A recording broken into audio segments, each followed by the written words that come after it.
Hello, welcome to insight point. Third മൊഡ്യൂളിൻ്റെ second പാർട്ടാണ് ഇന്നത്തെ വീഡിയോയിൽ ചെയ്യുന്നത്. ഈ വീഡിയോയിൽ നമ്മൾ ആദ്യം ഡിസ്കസ് ചെയ്യുന്ന ടോപ്പിക്കാണ് rights and powers of an auditor. ഓഡിറ്ററിൻ്റെ റൈറ്റ്സ് എന്തൊക്കെയാണ് എന്ന് നോക്കാം. First one, right of access to books of accounts and vouchers. ഏത് സമയത്തും കമ്പനിയുടെ ബുക്സ് ഓഫ് അക്കൗണ്ട്സും വൗച്ചേഴ്സും ആക്സസ് ചെയ്യാനുള്ള റൈറ്റ് ഓഡിറ്ററിനുണ്ട്. അത് എവിടെ കീപ്പ് ചെയ്താലും, ഹെഡ് ഓഫീസിലാണെങ്കിലും വേറെ എവിടെ കീപ്പ് ചെയ്താലും ബുക്സ് ഓഫ് അക്കൗണ്ട്സും വൗച്ചേഴ്സും ഏത് ടൈമിലും ആക്സസ് ചെയ്യാനുള്ള റൈറ്റ് ഓഡിറ്ററിന് ഉണ്ട്. സെക്കൻഡ് വണ്ണാണ് റൈറ്റ് ടു വിസിറ്റ് ബ്രാഞ്ചസ്. കമ്പനിക്ക് ബ്രാഞ്ചസ് ഉണ്ടെങ്കിൽ ആ ബ്രാഞ്ചസൊക്കെ വിസിറ്റ് ചെയ്യാനും ആ ബ്രാഞ്ചിലുള്ള അക്കൗണ്ട്സ് ആക്സസ് ചെയ്യാനുമുള്ള റൈറ്റ് ഓഡിറ്ററിന് ഉണ്ട്. നെക്സ്റ്റ് റൈറ്റാണ് right to obtain information and explanation. Audit work perform ചെയ്യുന്നതിന് വേണ്ടി എന്തൊക്കെ ഇൻഫർമേഷൻസും എക്സ്പ്ലനേഷൻസുമാണോ ഓഡിറ്ററിന് വേണ്ടത്, അതൊക്കെ കമ്പനിയുടെ ഡയറക്ടേഴ്സും ഓഫീസേഴ്സും ഓഡിറ്ററിന് കൊടുത്തിരിക്കണം. ഇങ്ങനെ ഇൻഫർമേഷൻസും എക്സ്പ്ലനേഷൻസും ഒബ്റ്റെയിൻ ചെയ്യാനുള്ള റൈറ്റ് ഓഡിറ്ററിന് ഉണ്ട്. നെക്സ്റ്റ് പോയിൻ്റാണ് right to correct wrong statement. അക്കൗണ്ട്സുമായി റിലേറ്റഡായി ഡയറക്ടേഴ്സ് കമ്മിറ്റ് ചെയ്യുന്ന റോങ് സ്റ്റേറ്റ്മെൻറ്റ് കറക്റ്റ് ചെയ്യാനുള്ള റൈറ്റ് ഓഡിറ്ററിന് ഉണ്ട്. Next point, right to comment on the inadequacy of the accounting system. Inadequate ആയിട്ടുള്ള അക്കൗണ്ടിംഗ് സിസ്റ്റമാണ് കമ്പനി മെയിൻറ്റെയിൻ ചെയ്തിട്ടുള്ളത് എങ്കിൽ ബോർഡിനെ അഡ്വൈസ് ചെയ്ത് അത് ചേഞ്ച് ചെയ്യിക്കാനുള്ള റൈറ്റ് ഓഡിറ്ററിന് ഉണ്ട്. Next one, right to receive notice and attend general meeting. Notice receive ചെയ്യാനും കമ്പനിയുടെ ജനറൽ മീറ്റിങ്ങിൽ അറ്റൻഡ് ചെയ്യാനുള്ള റൈറ്റ് ഓഡിറ്ററിന് ഉണ്ട്. നെക്സ്റ്റ് വണ്ണാണ് right to receive remuneration as the first auditor. ഏറ്റെടുത്ത വർക്ക് കംപ്ലീറ്റ് ചെയ്ത് കഴിഞ്ഞാൽ, അതായത് ഏറ്റെടുത്ത ഓഡിറ്റ് വർക്ക് കംപ്ലീറ്റ് ചെയ്ത് കഴിഞ്ഞാൽ റെമ്യൂണറേഷൻ റിസീവ് ചെയ്യാനുള്ള റൈറ്റ് ഓഡിറ്ററിന് ഉണ്ട്. Next point, right to sign the audit report. Auditor made ചെയ്യുന്ന ഓഡിറ്റ് റിപ്പോർട്ട് സൈൻ ചെയ്യാനുള്ള റൈറ്റ് ഓഡിറ്ററിന് ഉണ്ട്. ഇതൊക്കെയാണ് rights of an auditor. Next, auditors lien എന്താണെന്ന് നോക്കാം. ലീൻ എന്ന വേർഡിൻ്റെ മീനിങ് റൈറ്റ് എന്നാണ്. ഓഡിറ്റേഴ്സ് ലീൻ എന്നതുകൊണ്ട് മീൻ ചെയ്യുന്നത് ഓഡിറ്ററിൻ്റെ right. An auditor has no lien on the books of accounts audited by him. He has no right to keep the books under his custody. He has lien only on the audit working papers prepared by him. ഒരു ഓഡിറ്ററിന് അദ്ദേഹം audit ചെയ്തിട്ടുള്ള books of അക്കൗണ്ട്സിൻ്റെ മേൽ ഒരു റൈറ്റുമില്ല. ഓഡിറ്ററിന് books സ്വന്തം കസ്റ്റഡിയിൽ keep ചെയ്യാനുള്ള റൈറ്റില്ല. ഓഡിറ്റർ പ്രിപ്പയർ ചെയ്തിട്ടുള്ള ഓഡിറ്റ് വർക്കിംഗ് പേപ്പേഴ്സിൻ്റെ മേൽ മാത്രമാണ് ഓഡിറ്ററിന് റൈറ്റുള്ളൂ. സോ ഓഡിറ്ററിന് ഓഡിറ്റ് വർക്കിംഗ് പേപ്പേഴ്സിൻ്റെ മേൽ മാത്രമാണ് ലീൻ ഉള്ളൂ. ബുക്സ് ഓഫ് അക്കൗണ്ട്സിൻ്റെ മേൽ ഓഡിറ്ററിന് ലീൻ ഇല്ല. Next, duties of an auditor. ഓഡിറ്ററിൻ്റെ ഡ്യൂട്ടീസിനെ 4ആയി ഡിവൈഡ് ചെയ്തിട്ടുണ്ട്. 1, statutory duties. 2, duties arising out of common law. 3, duties arising out of professional etiquette. 4, duties imposed by legal or court decisions. First one, statutory duties. എന്താണ് statutory duties എന്ന് നോക്കാം. Companies act impose ചെയ്യുന്ന ഡ്യൂട്ടീസാണ് statutory duties. ഏതൊക്കെയാണ് statutory duties എന്ന് നോക്കാം. First one, duty to make enquiries. Companies ആക്ടിൻ്റെ section 227 subsection IA-യിലാണ് ഡ്യൂട്ടി ടു മേക്ക് എൻക്വയറീസ് പറയുന്നത്. ഓഡിറ്ററിൻ്റെ ഡ്യൂട്ടിയാണ് ഡ്യൂട്ടി ടു മേക്ക് എൻക്വയറി. എപ്പോഴൊക്കെയാണ് ഓഡിറ്റർ എൻക്വയറി ചെയ്യാറുള്ളത്? കമ്പനിയുടെ ലോൺസും അഡ്വാൻസസും ഒക്കെ ഡെപ്പോസിറ്റായി കാണിക്കുമ്പോൾ, അതുപോലെ തന്നെ പേഴ്സണൽ എക്സ്പെൻസസ് റവന്യൂ അക്കൗണ്ടിലേക്ക് ചാർജ് ചെയ്യുമ്പോഴൊക്കെയാണ് ഓഡിറ്റർ എൻക്വയറി മേക്ക് ചെയ്യാറുള്ളത്. നെക്സ്റ്റ് പോയിൻ്റാണ് duty to report on accounts audited by him. Companies ആക്ടിൻ്റെ സെക്ഷൻ 227 പറയുന്നുണ്ട്, ഓഡിറ്റ് വർക്ക് കംപ്ലീറ്റ് ചെയ്ത് കഴിഞ്ഞാൽ ഓഡിറ്റർ കമ്പനിയുടെ മെമ്പേഴ്സിന് ഓഡിറ്റ് റിപ്പോർട്ട് കൊടുക്കണം. ഓഡിറ്റ് റിപ്പോർട്ട് കൺസൈസ് ആയിരിക്കണം, ക്ലിയർ ആയിരിക്കണം, ഓഡിറ്റിൻ്റെ കൺക്ലൂസീവ് സ്റ്റേറ്റ്മെൻ്റ് ആയിരിക്കണം. സോ ഓഡിറ്റ് റിപ്പോർട്ട് സബ്മിറ്റ് ചെയ്യുക എന്നുള്ളത് ഓഡിറ്ററിൻ്റെ ഡ്യൂട്ടിയാണ്. നെക്സ്റ്റ് ഡ്യൂട്ടിയാണ് duty according to the direction of the central government. ചില കാര്യങ്ങളിൽ സെൻട്രൽ ഗവൺമെൻറ് കമ്പനീസിൻ്റെ അടുത്ത് സ്പെസിഫിക് റിപ്പോർട്ട്സ് കൊടുക്കാൻ ആവശ്യപ്പെടാറുണ്ട്. സോ ഇങ്ങനെ സെൻട്രൽ ഗവൺമെൻറ് ഡയറക്ഷൻസ് ഇഷ്യൂ ചെയ്യുമ്പോൾ അത് കംപ്ലീറ്റ് ചെയ്യാനുള്ള ഡ്യൂട്ടി ഓഡിറ്ററിനുണ്ട്. നെക്സ്റ്റ് പോയിൻ്റാണ് duty to certify declaration of solvency. Members voluntary winding up ചെയ്യുന്ന സമയത്ത് സോൾവൻസി ഡിക്ലെയർ ചെയ്യാറുണ്ട്. ഡയറക്ടേഴ്സാണ് സോൾവൻസി ഡിക്ലെയർ ചെയ്യുന്നത്. ഈ ഡിക്ലറേഷൻ സർട്ടിഫൈ ചെയ്യാനുള്ള ഡ്യൂട്ടി ഓഡിറ്ററിനാണ് ഉള്ളത്. നെക്സ്റ്റ് പോയിൻ്റാണ് duty to assist inspectors. Inspectors കമ്പനിയുടെ അഫയേഴ്സ് ഇൻവെസ്റ്റിഗേറ്റ് ചെയ്യുന്ന സമയത്ത് അവരെ ഹെൽപ്പ് ചെയ്യാനുള്ള ഡ്യൂട്ടി ഓഡിറ്ററിനുണ്ട്. കമ്പനീസ് ആക്ടിൻ്റെ സെക്ഷൻ 240 സബ്സെഷൻ 1 സബ്സെഷൻ ബി അനുസരിച്ചാണ് ഈ ഡ്യൂട്ടി ഉള്ളത്. ഇതൊക്കെയാണ് ഓഡിറ്ററിൻ്റെ സ്റ്റാറ്റ്യൂട്ടറി ഡ്യൂട്ടീസ്. സ്റ്റാറ്റ്യൂട്ടറി ഡ്യൂട്ടീസ് പഠിച്ചു കഴിഞ്ഞു. ഇനി നമ്മൾ പഠിക്കുന്ന സെക്കൻഡ് ഡ്യൂട്ടിയാണ് duties arising out of common law. എന്താണ് duties arising out of common law? Common ലോയിലൂടെ അറൈസ് ചെയ്യുന്ന ഡ്യൂട്ടീസിനെയാണ് duties arising out of common law എന്ന് പറയുന്നത്. കോമൺ ലോ എന്ന് മീൻ ചെയ്യുന്നത് ലോ ഓഫ് കോൺട്രാക്റ്റിനെയാണ്. അതായത് ലോ ഓഫ് കോൺട്രാക്റ്റിൻ്റെ അണ്ടറിൽ ഓഡിറ്ററും ക്ലയൻറ്റും തമ്മിൽ ഒരു കോൺട്രാക്റ്റിൽ ഏർപ്പെടുന്നുണ്ട്. ഈ കോൺട്രാക്റ്റിലൂടെ ഉണ്ടാകുന്ന ഡ്യൂട്ടീസിനെയാണ് duties arising out of common law എന്ന് പറയുന്നത്. ഈ കോൺട്രാക്റ്റിലൂടെ ഉണ്ടാകുന്ന എല്ലാ ഡ്യൂട്ടീസും ഓഡിറ്റർ പെർഫോം ചെയ്തിരിക്കണം. നെക്സ്റ്റ് ഡ്യൂട്ടിയാണ് duties arising out of professional etiquette. Professional എറ്റിക്വറ്റിലൂടെ വരുന്ന ഡ്യൂട്ടീസ് ഏതൊക്കെയാണെന്ന് നോക്കാം. എല്ലാ ഓഡിറ്ററും പബ്ലിക് ഇൻട്രസ്റ്റോട് കൂടിയായിരിക്കണം അവരുടെ ഡ്യൂട്ടീസ് ചെയ്യേണ്ടത്. ഒരിക്കലും പേഴ്സണൽ ഇൻട്രസ്റ്റോട് കൂടി ഡ്യൂട്ടീസ് ചെയ്യാൻ പാടില്ല. സെക്കൻഡ് വണ്ണാണ് ഓഡിറ്റർ നിർബന്ധമായും ഹോണസ്റ്റ് ആയിരിക്കണം, കോമ്പിറ്റൻ്റ് ആയിരിക്കണം, ഇൻഡിപെൻഡൻറ്റുമായിരിക്കണം. ഒരു കമ്പനിയുടെ വർക്കിങ്ങിനെ പറ്റിയും ഫിനാൻഷ്യൽ പൊസിഷനെ പറ്റിയുള്ള എല്ലാ മെറ്റീരിയൽ ഫാക്ട്സും ഇൻഫർമേഷൻസും ഓഡിറ്റർ നിർബന്ധമായും ഷെയർ ഹോൾഡേഴ്സിൻ്റെ അടുത്ത് ഡിസ്ക്ലോസ് ചെയ്തിരിക്കണം. ഇതൊക്കെയാണ് പ്രൊഫഷണൽ എറ്റിക്വറ്റിലൂടെ അറൈസ് ചെയ്യുന്ന മെയിൻ ഡ്യൂട്ടീസ്. ലാസ്റ്റ് ഡ്യൂട്ടിയാണ് duties imposed by legal or court decisions. Legal ഡിസിഷനിലൂടെ അല്ലെങ്കിൽ കോർട്ടിൻ്റെ ഡിസിഷനിലൂടെ ഓഡിറ്ററിന് ഉണ്ടായിട്ടുള്ള ഡ്യൂട്ടീസാണ് duties imposed by legal or court decisions. ചില കമ്പനീസിൻ്റെ കേസിലൂടെ ഉണ്ടായിട്ടുള്ള ഡ്യൂട്ടീസാണ് ഇവ.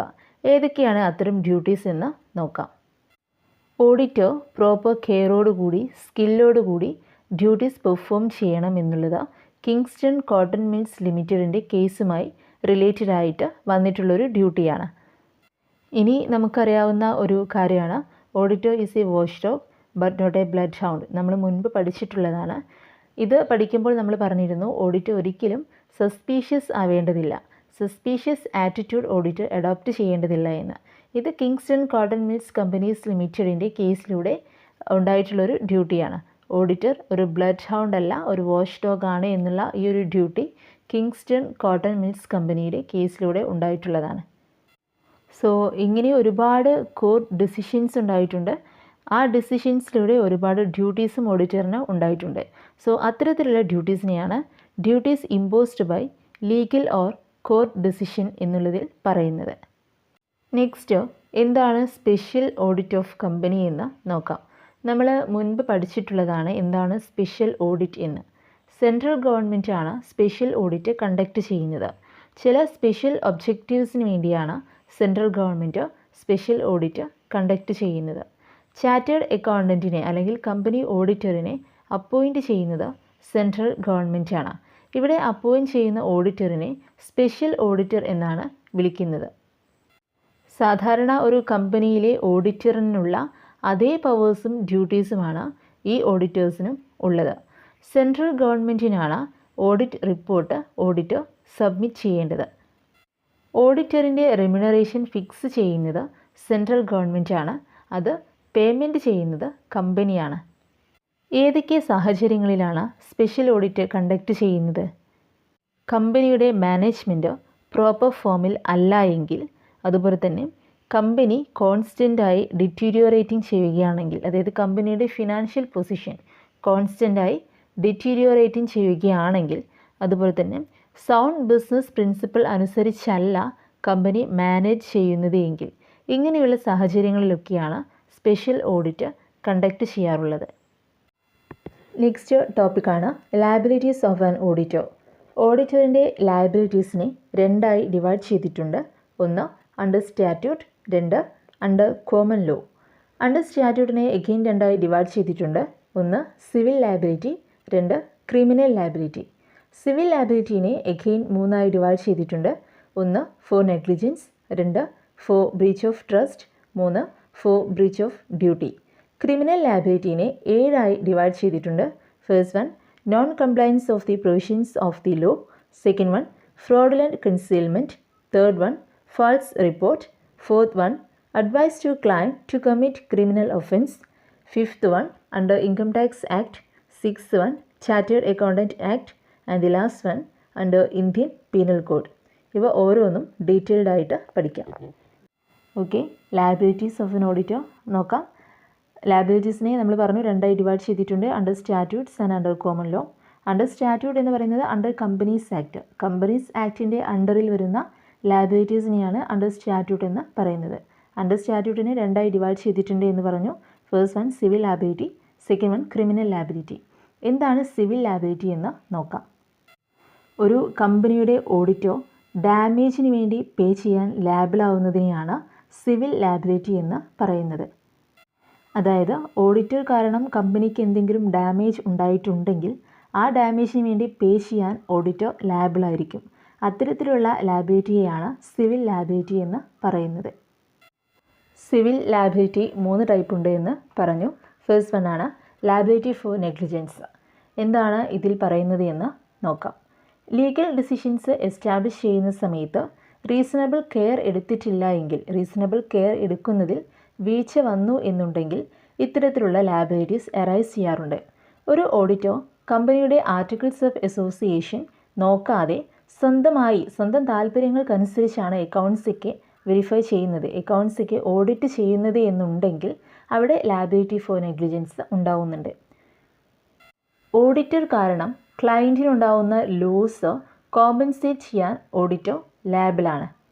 ബാലൻസ് ഷീറ്റിലുള്ള അസറ്റ്സിൻ്റെ എക്സിസ്റ്റൻസ് വെരിഫൈ ചെയ്യുന്നത് ഓഡിറ്റർ ഒമിറ്റ് ചെയ്തിട്ടുണ്ടെങ്കിൽ അത് കാരണമുണ്ടാവുന്ന ഡാമേജിന് ഓഡിറ്റർ ലാബിലാണ്. ക്യാഷ് ബാലൻസ് വെരിഫൈ ചെയ്യുന്നതിൽ ഫെയിലിയർ ആയിട്ടുണ്ടെങ്കിൽ guilty of negligence auditor held ചെയ്തിരിക്കണം. ഓഡിറ്റ് റിപ്പോർട്ട് സബ്മിറ്റ് ചെയ്യുന്നത് ഡിലേ വന്നാലും ഫാൾസിഫിക്കേഷൻ വന്നാലുമൊക്കെ ഓഡിറ്റർ നെഗ്ലിജൻസിന് ലയബിളാണ്. ലയബിലിറ്റി ഫോർ നെഗ്ലിജൻസ് പ്രൂവ് ചെയ്താൽ മാത്രമാണ് ഓഡിറ്റർ ഇവിടെ ലയബിളാവുന്നുള്ളൂ, അല്ലെങ്കിൽ ലയബിളാവുന്നില്ല. സിവിൽ ലയബിലിറ്റിയുടെ സെക്കൻഡ് ഡിവിഷനാണ് for breach of trust or misfeasance. Companies ആക്ടിൻ്റെ സെക്ഷൻ 227 സബ്സെക്ഷൻ 2, സെക്ഷൻ 229 ഈ സെക്ഷൻസിൻ്റെ പ്രൊവിഷൻസ് ഒന്നും ഓഡിറ്റർ കംപ്ലൈ ചെയ്തിട്ടില്ല എങ്കിൽ he is guilty of misfeasance. So ഇവിടെ ഓഡിറ്റർ ബ്രീച്ച് ഓഫ് ട്രസ്റ്റിന് ലയബിളായിരിക്കും. ഇൻഡിപെൻഡൻ്റായി വെരിഫിക്കേഷൻ നടത്താതെ ട്രാൻസാക്ഷൻസ് ബ്ലൈൻഡ്ലി പാസ് ചെയ്യുമ്പോൾ ബ്രീച്ച് ഓഫ് ട്രസ്റ്റിന് ഓഡിറ്റർ ലയബിളാണ്. ബുക്സ് ഓഫ് അക്കൗണ്ട്സ് ഫാൾസിഫിക്കേഷൻ ചെയ്യാനും ബാലൻസ് ഷീറ്റ് ട്രൂ ആണ് എന്ന് സർട്ടിഫൈ ചെയ്യാനും മാനേജ്മെൻറ്റിനെ വിൽഫുള്ളി ഓഡിറ്റർ അസിസ്റ്റ് ചെയ്യുന്നുണ്ടെങ്കിൽ ബ്രീച്ച് ഓഫ് ഡ്യൂട്ടിക്ക് ഓഡിറ്റർ ലയബിളാണ്. ബ്രീച്ച് ഓഫ് ഡ്യൂട്ടി അല്ല, ബ്രീച്ച് ഓഫ് ട്രസ്റ്റിന് ഓഡിറ്റർ ലയബിളാണ്. Civil liability for breach of ട്രസ്റ്റിന് ഓഡിറ്റർ ലയബിളായിരിക്കും. സോ മിസ്ഫീസൻസിൽ നിന്ന് ഓഡിറ്റർ റിലീവ്ഡ് ആവണമെന്നുണ്ടെങ്കിൽ ഡ്യൂട്ടീസൊക്കെ റീസണബിളായിട്ടും ഹോണസ്റ്റായിട്ടും കെയറോടും സ്കില്ലോടും കൂടി പെർഫോം ചെയ്യണം. സിവിൽ ലയബിലിറ്റിയുടെ നെക്സ്റ്റ് ഡിവിഷനാണ് for breach of duty. Auditor ഹോണസ്റ്റായി റെസ്പോൺസിബിളായി ഡ്യൂട്ടീസ് പെർഫോം ചെയ്യണം. ഹോണസ്റ്റ് അല്ലാതെ ഇറസ്പോൺസിബിളായി ഡ്യൂട്ടീസ് ചെയ്യുമ്പോഴാണ് ബ്രീച്ച് ഓഫ് ഡ്യൂട്ടിക്ക് ഓഡിറ്റർ ലയബിളാവുന്നത്. ഓഡിറ്ററിൻ്റെ ഡെലിബറേറ്റ് മിസ്റ്റീഫ് കൊണ്ട് കമ്പനിക്കുണ്ടാവുന്ന ലോസിന് ഓഡിറ്റർ ലയബിളാണ്. സിവിൽ ലയബിലിറ്റി കഴിഞ്ഞു. ഇനി ക്രിമിനൽ ലയബിലിറ്റീസ് ആണ് നോക്കുന്നത്. Criminal liability means the liability that arises out of crime. ക്രൈമിലൂടെ അറൈസ് ചെയ്യുന്ന ലയബിലിറ്റിയാണ് ക്രിമിനൽ ലയബിലിറ്റി എന്ന് പറയുന്നത്. ഒഫൻസിനും ക്രൈംസിനുമൊക്കെ ഓഡിറ്റർ ക്രിമിനലി ആണ് ലയബിളാവുന്നത്. ഇങ്ങനെ ക്രിമിനൽ ലയബിലിറ്റി ഉണ്ടാവുമ്പോൾ ഇംപ്രിസൺമെൻറ്റും ഫൈനും രണ്ടിനും ഓഡിറ്റർ ലയബിളാണ്. തടവ് ശിക്ഷയ്ക്കും പിഴ അടയ്ക്കാനും ഓഡിറ്റർ ലയബിളാണ്. ഫാക്റ്റ് മിസ്റെപ്രസെൻറ്റേഷൻ നടത്തുമ്പോൾ, ഫാക്റ്റ് ഫാൾസിഫിക്കേഷൻ ചെയ്യുമ്പോൾ, ഫാൾസ് ആയിട്ടുള്ള സർട്ടിഫിക്കറ്റ്സ് ഇഷ്യൂ ചെയ്യുമ്പോഴൊക്കെയാണ് ഓഡിറ്ററിന് ക്രിമിനൽ ലയബിലിറ്റി ഉണ്ടാവുന്നത്. ക്രിമിനൽ ലയബിലിറ്റിയെ 7ആയി ഡിവൈഡ് ചെയ്തിട്ടുണ്ട് എന്ന് പറഞ്ഞു. ഫസ്റ്റ് വണ്ണാണ് non compliance of the provisions of law. Companies ആക്ടിൻ്റെ സെക്ഷൻ 233 അനുസരിച്ച് ലോയുടെ പ്രൊവിഷൻസ് ഓഡിറ്റർ കംപ്ലൈ ചെയ്തിട്ടില്ല എങ്കിൽ അതൊരു ക്രിമിനൽ ലയബിലിറ്റിയാണ്. സെക്കൻഡ് വണ്ണാണ് ഫ്രോഡുലന്റ് കൺസീൽമെൻറ്റ്. സെക്ഷൻ 68 അനുസരിച്ച് ഫ്രോഡുലന്റ് കൺസീൽമെൻറ്റ് ഒരു ക്രിമിനൽ ലയബിലിറ്റിയാണ്. തേർഡ് വണ്ണാണ് ഫാൾസ് സ്റ്റേറ്റ്മെൻറ്റ്. സെക്ഷൻ 63 അനുസരിച്ച് ഫാൾസ് സ്റ്റേറ്റ്മെൻറ്റ് മെയ്ഡ് ചെയ്യുന്നത് ഒരു ക്രിമിനൽ ലയബിലിറ്റിയാണ്. നെക്സ്റ്റ് വണ്ണാണ് advise the client to commit criminal offences. Section 539 അനുസരിച്ച് ക്രിമിനൽ ഒഫൻസ് കമ്മിറ്റ് ചെയ്യാൻ ക്ലയൻറ്റിന് അഡ്വൈസ് കൊടുക്കുന്നത് ഒരു ക്രിമിനൽ ലയബിലിറ്റിയാണ്. നെക്സ്റ്റ് വണ്ണാണ് criminal liability under income tax act. Tax നടപടികളിൽ ഓഡിറ്റർ ശിക്ഷിക്കപ്പെട്ടിട്ടുണ്ടെങ്കിൽ സെക്ഷൻ 258 അനുസരിച്ച് ക്രിമിനലി ലയബിളാണ്. ഇവിടെ ഓഡിറ്റർ കുറച്ച് പീരീഡിന് വേണ്ടി അസസ്സിയായിട്ട് ഡിസ്ക്വാളിഫൈ ചെയ്യുന്നുണ്ട്. അതായത് കുറച്ച് വർഷങ്ങളിൽ, കുറച്ച് പീരീഡിൽ ഓഡിറ്ററിന് അസസ്സി ആവാൻ സാധിക്കുന്നില്ല, ഡിസ്ക്വാളിഫൈഡ് ആവുന്നുണ്ട് അസസ്സി ആവുന്നതിൽ. ഇൻകം ടാക്സ് റിട്ടേൺ പ്രിപ്പയർ ചെയ്യുന്നതിന് വേണ്ടി അക്കൗണ്ട്സ് സബ്മിറ്റ് ചെയ്യുമ്പോൾ അറിഞ്ഞുകൊണ്ട് അതിലെന്തെങ്കിലും തെറ്റ് വരുത്തിയിട്ടുണ്ടെങ്കിൽ ഇൻകം ടാക്സ് ആക്ടിൻ്റെ സെക്ഷൻ 277 അനുസരിച്ച് ഓഡിറ്റർ ക്രിമിനലി ലയബിളാണ്. 2 വർഷത്തെ ഇംപ്രിസൺമെൻറ്റിനും ഓഡിറ്റർ ലയബിളാണ്. ഫാൾസ് സ്റ്റേറ്റ്മെൻറ്റ് സബ്മിറ്റ് ചെയ്യാൻ ക്ലയൻറ്റിനെ ഓഡിറ്റർ ഇൻഡ്യൂസ് ചെയ്യുന്നുണ്ട് എങ്കിൽ ഇൻകം ടാക്സ് ആക്ടിൻ്റെ സെക്ഷൻ 278 അനുസരിച്ച് ഓഡിറ്റർ ക്രിമിനലി ലയബിളാണ്. ഇവിടെ 6 months ഇംപ്രിസൺമെൻറ്റും 1000 rupees ഫൈനുമാണ് ഓഡിറ്ററിന് ലയബിളാവുന്നത്. ചിലപ്പോൾ ഇത് രണ്ടും കൂടെ ഒരുമിച്ച് വേണ്ടി വരും. ഒന്നുകിൽ 6 month ഇംപ്രിസൺമെൻറ്റ്, അല്ലെങ്കിൽ 1000 rupees ഫൈൻ, അല്ലെങ്കിൽ ഇവ രണ്ടും കൂടി ഒരുമിച്ചും ഓഡിറ്റർ ലയബിളാണ്. നെക്സ്റ്റ് ക്രിമിനൽ ലയബിലിറ്റിയാണ്. Criminal liability of an auditor under chartered accountants act of 1949. Chartered accountant ആക്ടിൻ്റെ അണ്ടറിലുള്ള ക്രിമിനൽ ലയബിലിറ്റി എങ്ങനെയാണെന്ന് നോക്കാം. ചാർട്ടേഡ് അക്കൗണ്ടൻറ്റ് അല്ലാത്ത ഒരു വ്യക്തി ഒരു കമ്പനിയുടെ ഓഡിറ്റർ ആവുകയും ഡോക്യുമെൻറ്റ്സ് സൈൻ ചെയ്യുകയും ചെയ്തിട്ടുണ്ടെങ്കിൽ ഈ ആക്ടിൻ്റെ, അതായത് ചാർട്ടേഡ് അക്കൗണ്ടൻറ്റ് ആക്ടിൻ്റെ സെക്ഷൻ 29 അനുസരിച്ച് ക്രിമിനൽ പ്രോസിക്യൂഷന് ലയബിളാണ്. ഇവിടെ 1000 രൂപ ഫൈനും അതുപോലെ തന്നെ 6 മാസം തടവുമാണ് ശിക്ഷ കിട്ടുന്നത്. ഇനി 6 month ഇംപ്രിസൺമെൻറ്റിന് തയ്യാറാവുന്നില്ല എങ്കിൽ 5000 ഫൈൻ പേ ചെയ്യാനും ലയബിളാണ്. ലാസ്റ്റ് ക്രിമിനൽ ലയബിലിറ്റിയാണ്. Criminal liabilities of an auditor under the Indian penal code. തെറ്റായിട്ടുള്ള എവിഡൻസ് കാണിച്ചുകൊണ്ടുള്ള ഒരു സർട്ടിഫിക്കറ്റ് ഓഡിറ്റർ ഇഷ്യൂ ചെയ്യുകയോ സൈൻ ചെയ്യുകയോ ചെയ്തിട്ടുണ്ടെങ്കിൽ, ആ എവിഡൻസ് തെറ്റാണ് എന്നറിഞ്ഞുകൊണ്ട് തന്നെ സർട്ടിഫിക്കറ്റ് ഇഷ്യൂ ചെയ്യുകയോ സൈൻ ചെയ്യുകയോ ഓഡിറ്റ് ചെയ്തിട്ടുണ്ട് എങ്കിൽ ഇന്ത്യൻ പീനൽ കോഡിൻ്റെ സെക്ഷൻ 197 അനുസരിച്ച് ഓഡിറ്റർ ക്രിമിനൽ ലയബിലിറ്റിക്ക് ലയബിളാണ്, പണിഷ്മെൻറ്റിനും ലയബിളാണ്. ആ ഫാൾസ് എവിഡൻസിൻ്റെ ഗ്രാവിറ്റി അനുസരിച്ചാണ് ഇവിടെ ഓഡിറ്ററിന് പണിഷ്മെൻറ്റ് കിട്ടുന്നത്. ക്രിമിനൽ ലയബിലിറ്റി നമ്മൾ പഠിച്ചു കഴിഞ്ഞു. അണ്ടർ സ്റ്റാറ്റ്യൂട്ടിൽ വരുന്ന എല്ലാ ലയബിലിറ്റീസും നമ്മൾ പഠിച്ചു കഴിഞ്ഞു. ഇനി സെക്കൻഡ് മെയിൻ ഡിവിഷൻ ആയിട്ടുള്ള അണ്ടർ കോമൺ ലോയാണ് നോക്കുന്നത്. ഒരു സ്റ്റാറ്റ്യൂട്ടും അല്ലെങ്കിൽ ഒരു ലോയും സ്ട്രിക്റ്റ് ആയിട്ട് ഇത്തരത്തിലുള്ള ലയബിലിറ്റിയെ ഡിഫൈൻ ചെയ്തിട്ടില്ല. അതായത് അണ്ടർ കോമൺ ലോയിലൂടെ ഉണ്ടാകുന്ന ലയബിലിറ്റിയെ ഒരു ലോയും സ്ട്രിക്റ്റായി ഡിഫൈൻ ചെയ്തിട്ടില്ല. റീസണബിൾ കെയറോടും സ്കില്ലോടും കൂടി വർക്ക് അല്ലെങ്കിൽ ഡ്യൂട്ടീസ് ഓഡിറ്റർ ഡിസ്ചാർജ് ചെയ്തിട്ടില്ല എങ്കിൽ നെഗ്ലിജൻസിനും ഫ്രോഡിനും ഓഡിറ്റർ ലയബിളാണ്. ഇങ്ങനെ വരുമ്പോൾ ഓഡിറ്റർ ഡാമേജസ് പേ ചെയ്താൽ മതി. അതായത് സിവിൽ ലയബിലിറ്റിയാണ് ഇവിടെ വരുന്നുള്ളൂ, ക്രിമിനൽ ലയബിലിറ്റി ഒന്നും ഇവിടെ വരുന്നില്ല. ഓഡിറ്ററിൻ്റെ ഭാഗത്തുള്ള നെഗ്ലിജൻസ് പ്രൂവ് ചെയ്യുകയാണെങ്കിൽ ഡാമേജിന് മാത്രം പേ ചെയ്താൽ മതി, അല്ലെങ്കിൽ ഡാമേജിന് വേണ്ടി മാത്രമാണ് ഓഡിറ്റർ ലയബിൾ ആവുന്നുള്ളൂ. ഇതാണ് liabilities under common law for negligence and fraud പറയുന്നത്. ഇതോടെ ലയബിലിറ്റീസ് ഓഫ് ആൻ ഓഡിറ്റർ പഠിച്ചു കഴിഞ്ഞു. ഈ വീഡിയോ നിങ്ങളെ ഹെൽപ്പ് ചെയ്തു എങ്കിൽ ചാനൽ സബ്സ്ക്രൈബ് ചെയ്യുക, വീഡിയോ ലൈക്ക് ചെയ്യുക, ഷെയർ ചെയ്യുക, കമൻറ്റ് ചെയ്യുക. താങ്ക്